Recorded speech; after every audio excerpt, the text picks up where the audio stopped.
السلام علیکم ورحمۃ اللہ وبرکاتہ۔ الحمد للہ نحمدہ ونستعینہ ونستغفرہ ونؤمن بہ ونتوکل علیہ ونعوذ باللہ من شرور انفسنا ومن سیئات اعمالنا، من يهده الله فلا مضل له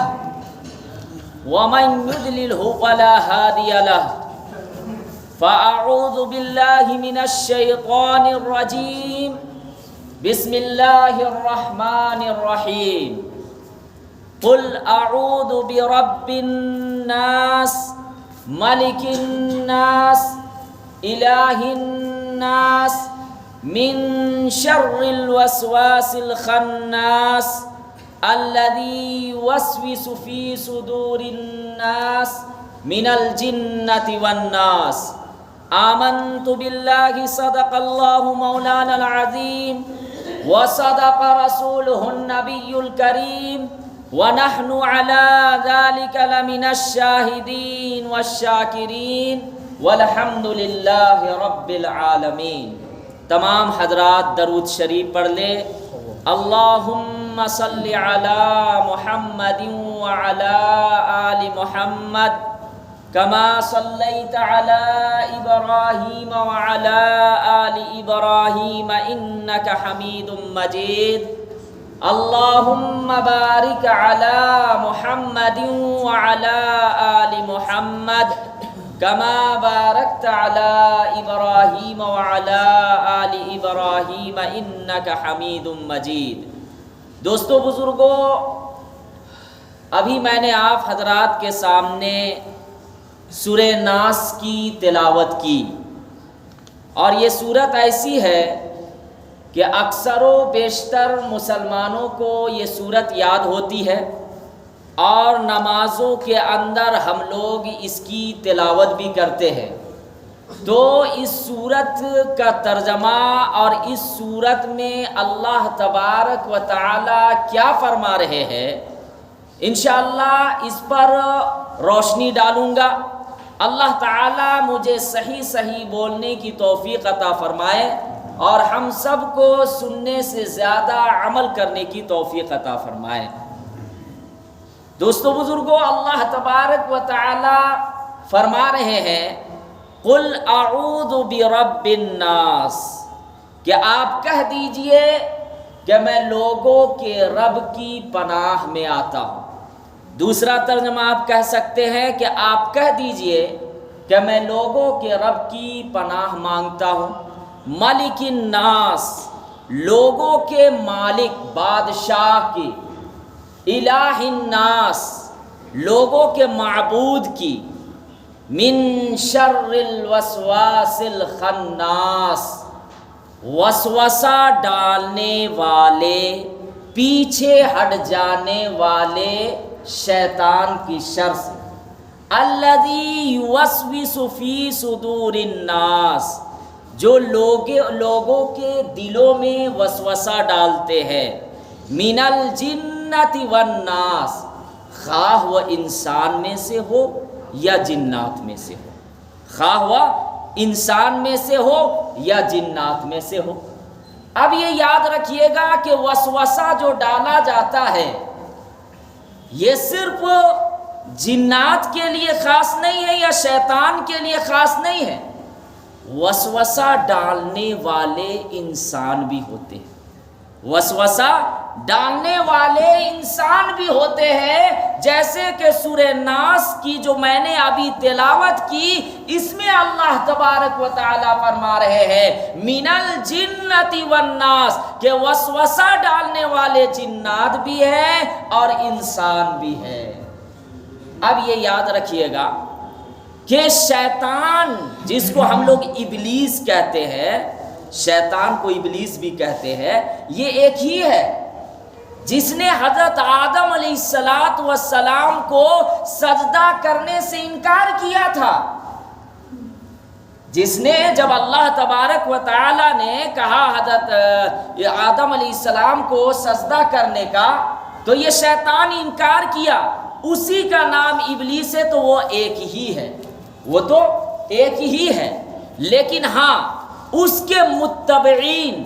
اس کے شاگرد، اس کے چیلے چپاٹے بہت سارے ہیں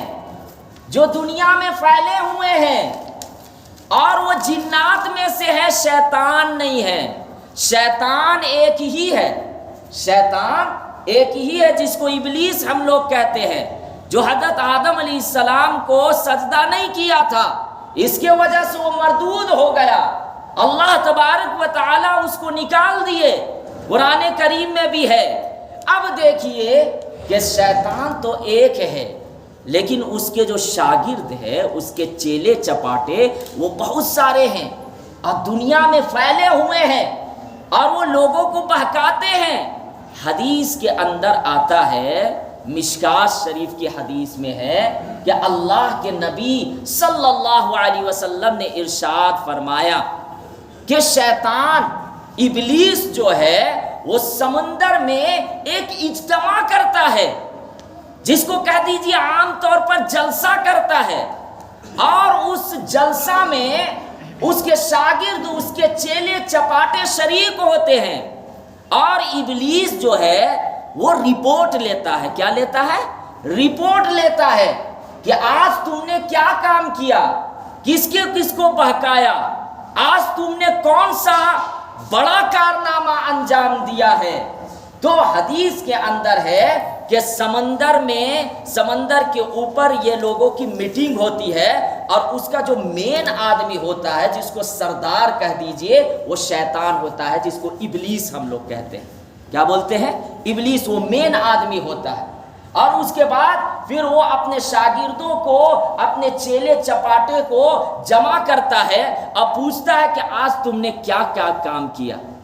اور یہاں تک حدیث کے اندر لکھا ہوا ہے کہ سمندر کے اوپر ایک تخت بچھایا جاتا ہے۔ کیا بچھایا جاتا ہے؟ تخت بچھایا جاتا ہے، اور وہاں سب لوگ بیٹھتے ہیں۔ اس کے بعد شیطان کہتا ہے کہ بتاؤ تم نے آج کیا کام کیا۔ تو اس میں سے ایک جو اس کا چیلا چپاٹا ہوتا ہے وہ کھڑا ہوتا ہے اور کہتا ہے کہ آج میں نے یہ کام کیا کہ ایک مسلمان کے دل میں یہ وسوسہ ڈالا، اور وہ نماز پڑھنے کے لیے ارادہ کیا تھا، نیت کی تھی کہ آج میں نماز پڑھنے کے لیے جاؤں گا، لیکن آج میں نے ایسا وسوسہ ڈالا کہ وہ نماز نہیں پڑھ سکا، وہ نماز نہیں پڑھ سکا، اور نماز چھوڑ دی اس نے۔ میں نے یہ کام کیا۔ مشکات شریف کی حدیث میں ہے، شیطان کہتا ہے کہ ہاں تو نے بہت اچھا کام کیا، لیکن کوئی بڑا کارنامہ انجام نہیں دیا، کوئی بڑا کارنامہ انجام نہیں دیا۔ اس کے بعد پھر ایک شخص، اس کا شاگرد کھڑا ہوتا ہے، اور اس کے بعد کہتا ہے کہ آج میں نے یہ کام کیا کہ ایک شخص تھا، زکوٰۃ دینے والا تھا، صدقات دینے والا تھا، اللہ کے راستے میں مال خرچ کرنے والا تھا، لیکن میں نے اس کو بہکایا، اس کے دل میں یہ بات ڈالی، یہ وسوسہ ڈالا کہ ارے بھائی اگر تم یہ مال خرچ کرو گے تو آپ کے مال میں کمی آ جائے گی، آپ فقر و فاقہ میں مبتلا ہو جاؤ گے، کہیں ایسا نہ ہو کہ مال لٹانے کے چکر میں آپ پھر محتاج ہو جاؤ گے۔ یہ میں نے وسوسہ ڈالا، اور اس کے بعد وہ زکوٰۃ اور صدقات دینے ہی والا تھا، لیکن اس کام سے وہ رک گیا۔ اب شیطان جو مین آدمی تھا وہ کہتا ہے کہ تو نے بھی بڑا اچھا کام کیا، لیکن کوئی بڑا کارنامہ انجام نہیں دیا، کوئی بڑا کارنامہ انجام نہیں دیا۔ اس کے بعد پھر ایک شخص کھڑا ہوتا ہے، اس کا شاگرد چیلا چپاٹا کھڑا ہوتا ہے، اس کے متبعین بھی آپ بول سکتے ہیں، اس کے پیروکار بھی بول سکتے ہیں شیطان کے، وہ کھڑا ہوتا ہے اور کہتا ہے کہ ایک شخص کے دل میں یہ بات آئی کہ میں روزہ رکھوں گا، وہ روزہ کے لیے نیت کیا۔ بھائی روزہ جیسے کہ مہینہ میں 3 دن کا بھی روزہ عام طور پر رکھتے ہیں، ہے نا، اللہ کے نبی صلی اللہ علیہ وسلم سے ثابت ہے اسی طریقے سے نفلی روزہ بھی رکھتے ہیں، اسی طریقے سے جو رمضان کا روزہ جو فرض ہے وہ روزہ بھی رکھتے ہیں، لیکن شیطان یہ پوچھ رہا ہے کہ آج تم نے کیا کام کیا، تو اس کے متبعین جو ہے، اس کے چیلے چپاٹے، وہ کھڑا ہوتا ہے اور کہتا ہے کہ آج میں نے مسلمان کے دل میں یہ بات ڈالی، تو روزہ رکھے گا، تو بھوکا رہے گا، تو پیاسا رہے گا، اور اس کے بعد بھوک کے وجہ سے کہیں ایسا نہ ہو کہ تمہاری صحت خراب ہو جاوے۔ میں نے یہ وسوسہ ڈالا، وہ روزہ رکھنے والا تھا لیکن روزہ نہیں رکھا۔ اس کے بعد وہ شیطان خوش ہوتا ہے، کہتا ہے کہ تو نے بھی بڑا اچھا کام کیا لیکن کوئی بڑا کارنامہ انجام نہیں دیا، کوئی بڑا کارنامہ انجام نہیں دیا۔ اب ان کے جو شاگرد ہیں، چیلے چپاٹے، وہ سب اپنا رپورٹ درج پیش کر رہے ہیں کہ آج میں نے کسی مسلمان کو قرآن کی تلاوت سے روکا، آج کسی کو میں نے نماز سے چھڑوا دی، آج کسی کو میں نے روزہ رکھنے سے چھڑوا دیا، روزہ نہیں رکھنے دیا، آج میں نے ایسا کام کیا کہ ایک آدمی جو ہے ذکر و اذکار میں مبتلا تھا لیکن ایسا وسوسہ ڈالا کہ وہ ذکر و اذکار چھوڑ کے چلا گیا، دنیا کے کام میں مشغول ہو گیا۔ اب اس کے بعد ایک شخص کھڑا ہوتا ہے، شیطان جو رپورٹ لے رہا ہے تو اس کا ایک شاگرد کھڑا ہوتا ہے اور یہ کہتا ہے کہ آج میں نے یہ کام کیا کہ میاں اور بیوی، شوہر اور بیوی کے درمیان بڑی محبت تھی، بڑا اتحاد تھا، اتفاق کے ساتھ، ہنسی اور خوشی کے ساتھ یہ زندگی بسر کر رہے تھے، لیکن میں نے ان کے دل میں وسوسہ ڈالا اور ان دونوں کے درمیان نفرت پیدا کرا دی، اور ایسی نفرت پیدا کی اور اس طرح لڑائی کروایا میں نے کہ یہ دونوں لڑے، اور لڑنے کے بعد کبھی میں نے شوہر کو بہکایا، کبھی میں نے بیوی کو بہکایا، اور بہکانے کی وجہ سے بات یہاں تک نوبت آ گئی کہ شوہر نے اپنی بیوی کو طلاق دے دیا، شوہر نے اپنی بیوی کو طلاق دے دیا۔ اب اس کے بعد یہ ہوا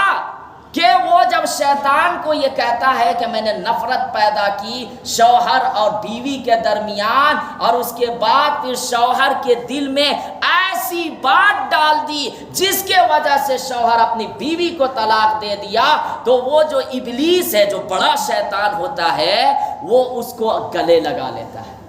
کیا کرتا ہے؟ گلے لگا لیتا ہے اور کہتا ہے کہ تو نے بڑا اچھا کام کیا ہے، بڑا کارنامہ انجام دیا ہے، جو تو نے کام کیا، یہ لوگ جو کیے ہیں، ہمارے جتنے شاگرد یہاں بیٹھے ہوئے ہیں، اس سے بڑا کام تو نے انجام دیا ہے، اور اس کے بعد گلے لگاتا ہے۔ حدیث کے اندر ہے، مشکات شریف میں یہ حدیث موجود ہے۔ اور اس کے بعد میں یہ کہہ رہا تھا کہ شیطان سب سے زیادہ خوش کس چیز سے ہوا؟ کس چیز سے ہوا؟ کہ وہ یہ برداشت نہیں کر سکتا ہے کہ مسلمان آپس میں اتحاد کے ساتھ رہے، اتفاق کے ساتھ رہے، ہنسی اور خوشی کے ساتھ زندگی بسر کرے، یہ اس کو برداشت نہیں ہوتا ہے۔ آج ہم دیکھیں، آج کتنے ایسے ہم لوگ مسلمان ہیں کہ فرقوں میں ہم لڑ رہے ہیں، لڑتے ہیں یا نہیں لڑتے ہیں؟ حالانکہ لڑنا نہیں چاہیے، لڑنا نہیں چاہیے، لیکن افسوس کی بات ہے ہم دیوبندی ہے، ہم اس کے پیچھے نماز نہیں پڑھیں گے، ہم بریلی ہیں اس کے پیچھے نماز نہیں پڑھیں گے، اہل حدیث کے پیچھے نماز نہیں پڑھیں گے۔ بھائی مسلمان تو ہے، قرآن ہم سب کا ایک ہے، قرآن کہیں ایسا تو نہیں ہے کہ ان کے لیے الگ ہے ہمارے لیے الگ ہے۔ اب اللہ ایسا نہیں ہے کہ ان کے لیے الگ ہے ہمارے لیے الگ ہے، نعوذ باللہ، اللہ ہم سب کی حفاظت فرمائے۔ ہمارے نبی صلی اللہ علیہ وسلم جن کی ہم سب امت ہے، وہ نبی ایک ہیں، ہمارے بھی نبی ہیں، ان کے بھی نبی ہے، پھر ان باتوں پر جھگڑا کیوں؟ ان چیزوں میں ہمیں لڑائی نہیں کرنی چاہیے، ان چیزوں میں ہمیں الجھنا نہیں چاہیے۔ ہاں، قرآن و حدیث کی روشنی میں ہمیں لوگوں کو ضرور بتانی چاہیے باتیں، لیکن اختلاف اور انتشار، لڑائی جھگڑے، ان چیزوں سے خود بھی بچنا چاہیے، لوگوں کو بھی بچانے کی کوشش کرنی چاہیے۔ اب یہاں پر دیکھیے، صرف شوہر اور بیوی کے درمیان لڑائی ہونے سے شیطان خوش نہیں ہوتا ہے، دو مسلمانوں کے درمیان اگر کوئی بات بند کر دیتا ہے اس سے بھی شیطان خوش ہوتا ہے، اس سے بھی شیطان بڑا خوش ہوتا ہے۔ یا پھر آپ دیکھیں گے گھر کے اندر اگر چند بھائی ہوں، آپس میں بھائی لڑائی کرتا ہو، شیطان کو مزہ آتا ہے، اور دنیاوی نقصانات تو ہے ہی، اس کے علاوہ بھی حدیث کے اندر میں نے کئی مرتبہ اس کو بیان کیا ہے کہ جو 3 دن تک جان بوجھ کر کسی مسلمان بھائی سے بات چیت بند کر دیتا ہے، وہ ایسا ہے جیسے کہ اپنے مسلمان بھائی کا خون کر دینا، خون بہا دینا۔ کتنی سخت وعیدیں ہیں، لیکن آج ہم نہ جانے کتنے ایسے لوگ ہیں جو ذرا ذرا سی بات میں بات بند کیے ہوئے ہیں، بات نہیں کرتے، پہل بھی نہیں کرتے، سلام بھی نہیں کرتے۔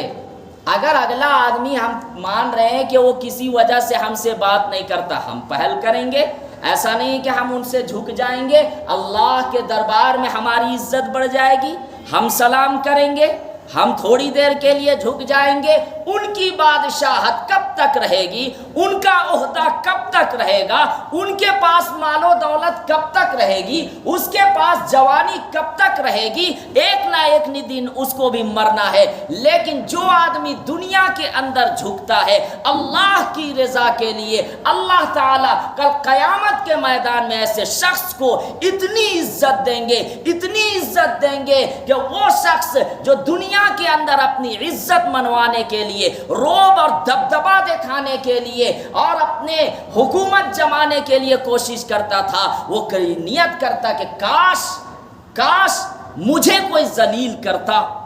کاش کہ میں پہل کرتا سلام کرنے کا، میں باتیں کرنے کے لیے آگے بڑھتا، وہ نیت کرے گا۔ اس لیے بات چیت بند نہیں کرنا چاہیے۔ میں آپ کو بتاؤں، اگر گھر میں کبھی ایسی کوئی باتیں ہو جاوے، اس کو دل میں نہیں لگانا چاہیے۔ ہر ایک گھر میں ایسا ہوتا ہے، کچھ باتیں ہو جاتی ہے تو وہ شیطان کو موقع ملتا ہے، شیطان اس طریقے سے بہکاتا ہے، پھر اس کے بعد بہکاتے وہ کیا کرتا ہے کہ خون خرابہ پھر شروع ہو جاتا ہے، لڑائیاں ہو جاتی ہے،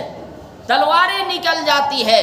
تو یہ ہوتا کیا ہے؟ سب سے پہلے شیطان اس کے دل میں وسوسہ ڈالتا ہے، اور وہ وسوسہ ڈالنے کی وجہ سے پھر اس کے بعد وہ لڑائی جھگڑے تک نوبت آ جاتی ہے۔ اس لیے انسان کو کوشش کرنا چاہیے کہ ہم ان چیزوں میں مبتلا نہ ہو۔ اب دیکھیے، جب آپ لوگ کہیں پھل خریدنے کے لیے جاتے ہوں گے تو جو انگور خریدتے ہوں گے تو جو گچھا والا انگور ہوتا ہے تو وہ انگور آپ کو زیادہ ریٹ میں دے گا۔ جب آپ خریدنے کے لیے جائیں گے تو جو گچھا والا انگور ہوتا ہے وہ انگور جب آپ خریدیے گا تو وہ زیادہ ریٹ میں دے گا، اور جو انگور ٹوٹ کے الگ ہو جاتا ہے اور ویسے ہی اس کو الگ جگہوں میں رکھ دیا جاتا ہے، بکھرا ہوا رہتا ہے، تو وہ انگور کا ریٹ کم ہو جاتا ہے۔ کیوں ہوتا ہے؟ کبھی آپ نے غور کیا کہ گوچھا والا انگور اس کی ریٹ زیادہ ہے، لیکن وہی انگور الگ ہو گیا، وہ بکھرا ہوا ہے، اس کو نیچے رکھ دیا، اس کا ریٹ کم ہو گیا۔ یہ بتلانا مقصود ہے کہ جب آپ اتحاد سے رہو گے، جب آپ بھائی چارگی بنا کے رکھو گے، جب آپ محبت سے رہو گے تو طاقت ملیں گی۔ آپ غیر لوگ آپ پر روب اور دبدبا نہیں دکھا سکتے ہیں، آپ کے اندر طاقت ایسی ملیں گی، ایمانی طاقت بھی اور اتحادی طاقت بھی، بھائی چارگی طاقت بھی، اور اس کے وجہ سے دوسروں کو موقع نہیں ملے گا۔ لیکن جب آپ الگ ہو جاؤ گے تو وہ جو انگور ٹوٹ کے بکھر گیا ہے اس کی کوئی ریٹ نہیں ہے، کوئی ویلیو نہیں ہے۔ اسی طریقے سے ہم سب کا ہو جاوے گا حال۔ اللہ تعالی ہم سب کی حفاظت عطا فرمائے، اتحاد کے ساتھ، بھائی چارگی کے ساتھ رہنے کی توفیق عطا فرمائے۔ تو میں یہ عرض کر رہا تھا کہ وسوسہ ڈالنے والے جنات بھی ہوتے ہیں۔ دیکھیے اب یہاں پہ کہ شیطان جو ہے وہ ایک ہی ہے، لیکن اس کے ماننے والے، اس کے شاگرد، اس کے چیلے چپاٹے کئی لوگ ہیں، اور شیطان ان سب سے رپورٹ لیتا ہے، شیطان ان سب سے رپورٹ لیتا ہے۔ اس حدیث سے یہ پتہ چلتا ہے کہ شیطان ایک ہے جس کو ابلیس کہتے ہیں، لیکن اس کے ماننے والے، اس کے متبعین کئی ہیں جو پوری دنیا میں پھیلے ہوئے ہیں، اور وہ اپنا کام انجام دے رہے ہیں، وہ اپنا کام انجام دے رہے ہیں۔ اب یہاں پر دیکھیے کہ وسوسہ جو ڈالتا کیسا ہے شیطان، کہ حدیث کے اندر ہے کہ شیطان انسان کے جسم پر سرایت کر جاتا ہے، انسان کے جسم پر گھس جاتا ہے۔ جس طریقے سے رگوں میں جو ہے خون سرایت کر جاتا ہے، اسی طریقے سے حدیث کے اندر ہے کہ شیطان انسان کے جسم پر سرایت کر جاتا ہے اور اس کے بعد وہ وسوسہ ڈالتا ہے۔ اسی وجہ سے ایک مرتبہ اللہ کے نبی صلی اللہ علیہ وسلم اعتکاف میں تھے۔ کیا میں تھے؟ اعتکاف میں تھے۔ ام المومنین حضرت صفیہ رضی اللہ تعالی عنہا، جو آپ صلی اللہ علیہ وسلم کی اہلیہ محترمہ ہے، وہ ملنے کے لیے آتی ہے، پردے کے ساتھ آتی ہے اعتکاف میں۔ تو اللہ کے نبی صلی اللہ علیہ وسلم رات کے وقت ان کو دروازے کے پاس، یعنی مسجد کے دروازے کے پاس ان کو پہنچانے کے لیے لے جاتے ہیں۔ اب اتنے میں دو صحابی کا گزر ان کے پاس سے ہوتا ہے۔ اللہ کے نبی صلی اللہ علیہ وسلم وہ دو صحابی کو بلاتے ہیں اور اس کے بعد یہ کہتے ہیں کہ دیکھو یہ خاتون جو میرے پاس ہے، یہ میری اہلیہ حضرت صفیہ رضی اللہ تعالی عنہا ہے۔ اس وقت پردے میں تھی وہ۔ تو اس کے بعد وہ دو صحابی عرض کرنے لگتے ہیں کہ اللہ کے نبی صلی اللہ علیہ وسلم، آپ کو یہ بتانے کی ضرورت کیا ہے کہ یہ آپ کے اہلیہ ہے؟ اللہ کے نبی صلی اللہ علیہ وسلم نے ارشاد فرمایا کہ کہیں ایسا نہ ہو کہ شیطان تمہارے دل میں وسوسہ ڈال دے اور تم یہ سوچو کہ اللہ کے نبی صلی اللہ علیہ وسلم نعوذ باللہ کسی اور خاتون کے ساتھ کھڑے ہیں۔ کیونکہ انسان جو ہے، انسان کے جسم پر شیطان سرایت کر جاتا ہے، خون کی طرح دوڑتا ہے، اس لیے کہیں تمہارے دل میں یہ وسوسہ نہ آ جاوے کہ اللہ کے نبی صلی اللہ علیہ وسلم کسی اور خاتون کے ساتھ کھڑے ہیں۔ یہ جو میرے ساتھ کھڑی ہے یہ میری اہلیہ محترمہ حضرت صفیہ رضی اللہ تعالی عنہا ہے۔ اس حدیث سے یہ بھی معلوم ہوتا ہے کہ بعض مواقع ہم لوگ بغیر تحقیق کے یہ کہہ دیتے ہیں کہ ارے بھلا دیندار آدمی کو میں نے دیکھا کہ وہ شراب کے اڈے کے پاس سے گزر رہے تھے، فلم ہال کے پاس سے گزر رہے تھے۔ کہیں ایسا نہیں کہ فلم دیکھ کر گزر رہے ہوں، کہیں ایسا نہیں کہ شراب پی کر گزر رہے ہوں۔ ایک بیچارہ مولانا صاحب کھڑے ہیں، وہ کسی شادی وغیرہ میں گئے یا نکاح میں گئے، مثال میں دے رہا ہوں۔ اب ایک آدمی فوٹو کھینچ لیا، وہ کوئی کسی بات میں مشغول ہے، کوئی اور باتوں میں مشغول ہوں گے، اب اس کے بعد اس کو شیئر کر دیے۔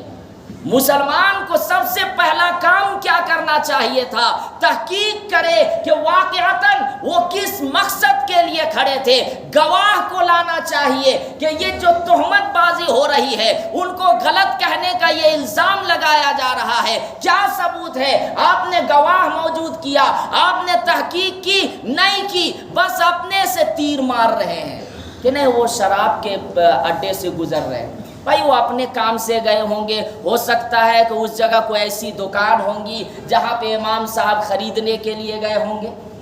مؤذن صاحب کچھ اپنی ضروریات خریدنے کے لیے گئے ہوں گے، اب وہاں سے گزر رہے ہیں، ہم کیا سوچ رہے ہیں؟ تو ان چیزوں سے بچنا چاہیے، بدگمانیوں سے بچنا چاہیے۔ بغیر تحقیق کے کسی پر غلط الزام لگانا بہت سخت گناہ ہے اور بہت بڑا کبیرہ گناہ ہے۔ کل قیامت کے میدان میں ایسے شخص بہت زیادہ گرفتار ہوں گے، نماز، روزہ، زکوٰۃ، صدقات خوب لے کر جائیں گے، لیکن کسی کو غلط الزام میں پھنسا دیے ہوں گے، تہمت لگا دیے ہوں گے، بے قصور کو جیلوں کے اندر بند کر دیے ہوں گے۔ اللہ کے نبی صلی اللہ علیہ وسلم دیکھیے کہ دو صحابی کو بلائے، کلیئر کیے کہ بھائی تم غلط وسوسہ کہیں شیطان تمہارے دل میں نہ ڈال دے، اس لیے اللہ کے نبی صلی اللہ علیہ وسلم دو صحابی کو بلائے اور کہے کہ دیکھو یہ میرے ساتھ جو خاتون ہے یہ میری اہلیہ ہے، تو اس لیے اگر آپ کو کبھی ایسا لگے کہ میں سیدھا سادہ دیندار تھا، فلاں آدمی ہمیں الزام لگا رہا ہے، تو پہلے تو الزام لگانے والے کو بھی ان چیزوں میں نہیں ملوث ہونا چاہیے، بہت سخت پکڑ ہے۔ دوسرا آدمی جن پر الزام لگا رہا ہے تو وہ ڈیفینس کرے، وہ اپنی صفائی پیش کرے، اور وہ بیان کے ذریعے سے یا اور بھی جس چیز کے ذریعے جو طاقت لگنی ہو لگانی چاہیے، اور اپنی بات کو کلیئر کرنا چاہیے کہ یہ جو کہہ رہا ہے یہ بالکل غلط ہے، یہ الزام لگا رہا ہے، یہ تہمت بازی کر رہا ہے، تو ان چیزوں سے ہمیں بچنا چاہیے۔ تو اللہ کے نبی صلی اللہ علیہ وسلم نے کیا فرمایا کہ وسوسہ ڈالنے والے شیطان بھی ہوتے ہیں، اور شیطان کے ساتھ جنات ہوتے ہیں جو اس کے متبعین ہیں، اس کے شاگرد ہیں، ان کے چیلے چپاٹے ہیں، اور اس کے بعد وسوسہ ڈالنے والے انسان بھی ہوتے ہیں، وسوسہ ڈالنے والے انسان بھی ہوتے ہیں، اور اس میں سب سے پہلے ہمارا نفس ہے، نفسانی خواہشات، جس کو کیا بولتے ہیں؟ نفسانی خواہشات۔ گناہ کا جو جذبہ پیدا ہوتا ہے سب سے پہلے نفس میں ہوتا ہے، گناہ کا جو جذبہ پیدا ہوتا ہے وہ سب سے پہلے نفس میں ہوتا ہے۔ اگر آپ نے نفس کو کنٹرول کر لیا تو آپ گناہ سے بچ جائیے گا، لیکن اگر آپ اپنے نفس کو گناہ کے طرف مائل کر لیے تو آپ گناہوں میں مبتلا ہو جائیے گا۔ اب جب آپ ایسے ماحول میں کبھی پھنس جائے، شیطان آپ کو بہکا رہا اور گناہ کرنے کی دعوت دے رہی ہے، اور آپ کو وہاں پہ ہمت اور طاقت بھی مل گئی گناہ کرنے کا، تو ایسے موقع میں اللہ تعالیٰ سے دعا مانگنی چاہیے کہ اللہ ہماری حفاظت فرمائے، اللہ میں پناہ مانگتا ہوں، گناہ سے حفاظت ہماری فرمائیے۔ جب اللہ سے آپ دعا مانگیے گا اور اس گناہ سے بچنے کی کوشش بھی کیجیے گا تو اللہ تعالیٰ آپ کی ضرور حفاظت فرمائیں گے۔ اب آپ دیکھیے حضرت یوسف علیہ السلام کو زلیخا نے گناہ کی دعوت دی، گناہ کی دعوت دی یا نہیں؟ اب دیکھیے کہ تالا بند کر دیا گیا، دروازے پورے بند کر دیے گئے، تالا بھی لگا دیے گئے، اور اس کے بعد زلیخا جو ہے اس پر پیدا ہوئی اور گناہ کی دعوت دے رہی ہے۔ یہاں پہ قرآن کریم میں ہے کہ حضرت یوسف علیہ السلام کو تھوڑی دیر کے لیے گناہ کا خیال آیا تھا، انسان تھے، انسان کا تقاضا ہے، بشری تقاضے کی وجہ سے تھوڑی دیر کے لیے گناہ کا خیال آیا تھا، گناہ نہیں خیال آیا تھا۔ اب اس کے بعد دیکھیے لیکن وہ اللہ تعالیٰ سے مدد مانگے، حضرت یوسف علیہ السلام اللہ تعالیٰ سے مدد مانگنے کے ساتھ ساتھ وہ دوڑنا بھی شروع کیے، گناہ سے بچنے کے لیے وہ کوشش بھی کیے۔ اب ایک انسان جو ہے وہ گناہ میں مبتلا ہو جائے اور پھر دعا کرے کہ یا اللہ ہمیں گناہ سے حفاظت فرمائیے، تو اللہ آپ کی حفاظت نہیں کریں گے۔ گناہ سے بچنے کے لیے آپ کو پہل کرنی ہے، کوشش کرنی ہے۔ حضرت یوسف علیہ السلام کو بظاہر دکھ رہا تھا کہ تالے بند ہے، دروازے بند ہے، لیکن اللہ سے مدد مانگے، اور مدد مانگنے کے ساتھ انہوں نے کوشش کی، دوڑنا شروع کیے۔ اللہ تعالیٰ دروازے کے تالے خود بخود ان کے ٹوٹتے گئے، توڑ دیے، اور دروازہ کھلتا گیا، اور اس کے بعد جو ہے زلیخا کے شوہر باہر کھڑے تھے، بات کلیئر ہو گئی ایک بچے کی کے ذریعے سے۔ تو میں یہ عرض کر رہا تھا کہ اگر ایسے ماحول میں کبھی آپ پھنس جائے تو اللہ سے دعا بھی مانگیے،